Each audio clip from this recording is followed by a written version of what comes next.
Welcome to a Web3 guide for brands.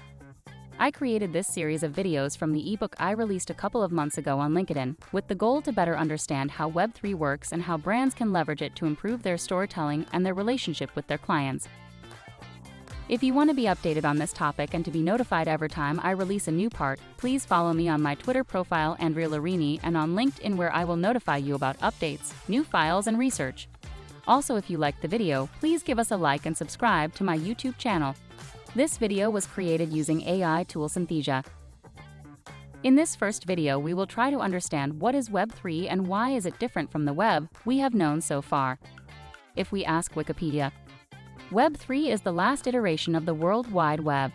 It incorporates concepts such as decentralization, blockchain technologies, and token-based economics, and it includes DAOs, NFT, metaverse, and cryptocurrencies. Internet history is usually divided in 3 periods. Web 1, the first era of the internet where users were only able to consume contents without any kind of iterations. Yahoo and Netscape were between the most famous players.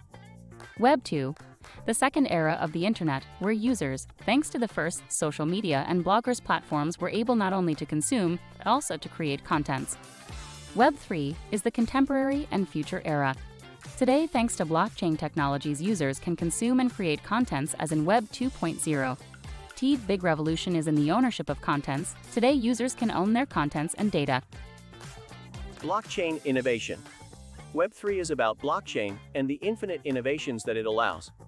Every day, new blockchain-based technologies are developed, and many of them can help and impact brands on many levels, such as finance, production, marketing, communication, and legal.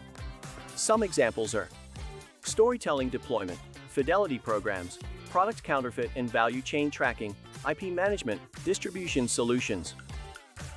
How brands can benefit from Web 3.0. It's cool.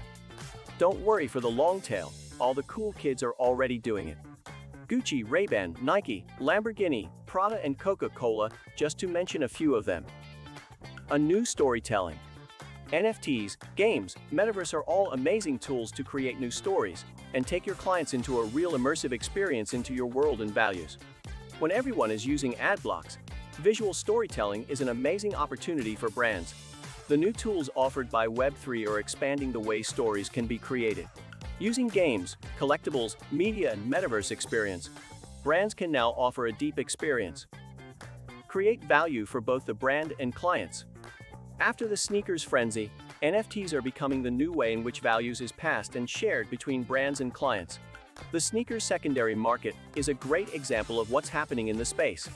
Minting a limited and desired NFT can bring the same or more monetary value as buying the latest limited edition sneaker. When this dynamic happens, both brands and consumers benefit from this. Clients benefit as they make money by reselling the sneaker NFT. Brands benefits cause their products are perceived as desired and more valuable. The good news is that the blockchain enables a full transparency on these dynamics, as anybody can know who sold what to whom and for what price. I won't be surprised if Nike decide to leave the SNKRS app for the release of limited edition products in favor of a blockchain-based solutions. Support communities and causes. Talking about transparency, one of the great things of Web 3.0 is the possibility to raise money and awareness for various causes, communities, and even artists, without the need of intermediaries. Many brands have successfully used NFTs for this scope, as it allows to quickly create fundraise that are cheap and quite easy to implement. But the greatest innovation here is once again the blockchain transparency, which allows to track who is donating, to who is donating, and most important, to track where the money are going. During the first days of the Russian invasion of Ukraine, blockchain technology was the most reliable and fast way to send funds to the Ukrainian forces, who created a wallet to receive cryptocurrencies from all over the world in instants, with almost zero fees. A new kind of CRM. Blockchain is going to change the way in which clients' contacts are searched and managed, and also how we study clients' personas. One day we will probably arrive to the point in which campaigns are built based on wallets instead of personas. Now let's talk about communities. One of the pillars of Web3 is community. Brands have the chance through NFTs, metaverse, gaming, and crypto to create communities where they can interact with their clients directly and in new immersive ways. Creating a strong community is the first step you should focus on. They are the center of all successful projects, and they can be your ambassadors, but also contributors of your brand's narratives and products. The challenge comes with the fact that Web3 communities need to be constantly engaged, and the relation between clients and brands needs to be continuously cultivated. For these reasons, brands need to plan carefully how they want to manage and talk to their community and what they can offer them. What to offer?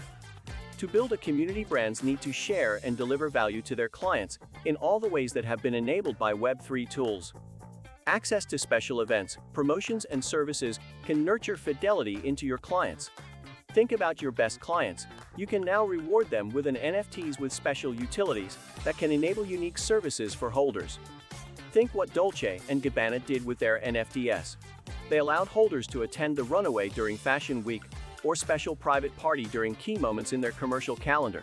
Or even what Gary Vee did for the launch of his new fish restaurant in New York. He financed the restaurant by restricting the access to the venue to holders of a branded NFTs that was sold months before the restaurant was even open.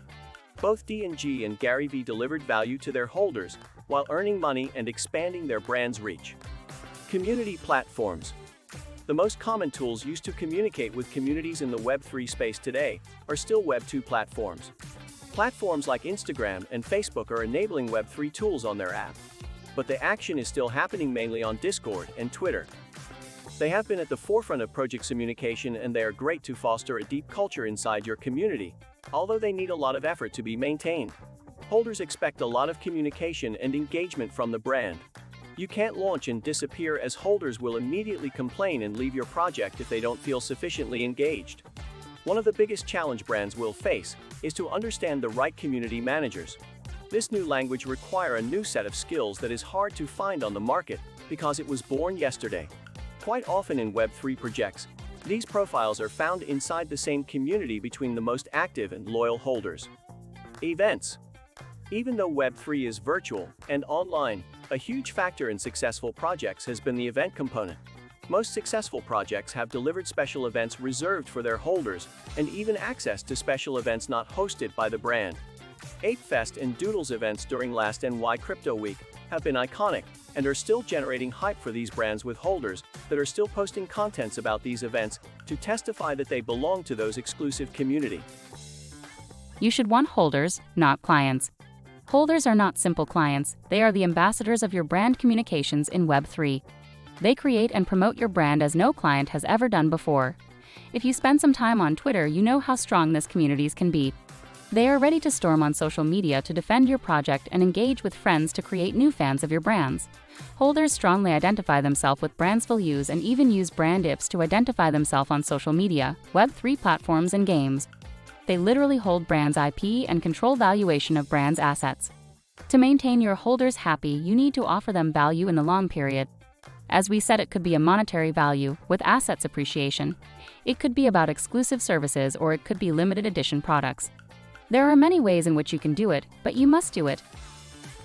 Now let's take a look at the takeaways from brands from this first episode. First, identify your community. You do not have a clear plan until you identify the community you want to engage.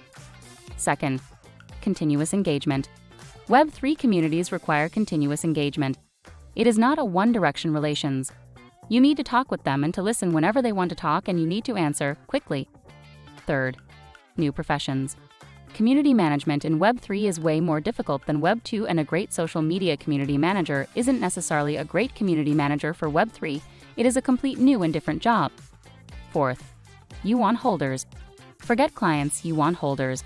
Holders are the ambassadors of your brand communications in Web3. They create and promote your brand as no client has ever done before. Thanks for watching the first episode of our Web3 Guide for Brands. Remember to follow us in order to be notified when we're going to release the next episode. Also, if you enjoyed this video, please give us a like and share it with your network. We'll see you in the next episode.